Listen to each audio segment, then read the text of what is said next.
উপস্থিত সকলকে জানাই প্রীতি শুভেচ্ছা ভালোবাসা। অনেক গুণী মানুষ সামনে আছেন, তাদের সামনে গান করা কঠিন কাজ একটা। তো পুজো তো চলেই এলো, শুরুতে একটা আগমনী দিয়ে শুরু করছি আমার নিজেরই গান। যে গানটি লিখেছেন নিখিল দেবনাথ, সুর শিবশঙ্কর মুখার্জি। সেই নিখিলদাকে আজকে আমরা পেয়েছি, কোনো অনুষ্ঠানেই পাই না, কিন্তু আজকে পেয়েছি। নিখিলদাকে বলবো একটু উঠে দাঁড়াতে এবং সবাই একটুখানি হাততালি দিন।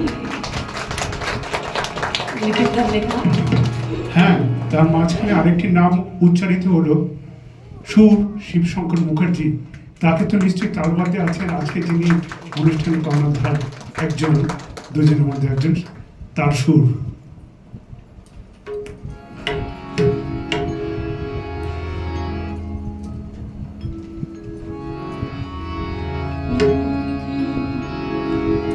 পুজোর গন্ধ দিকে দিকে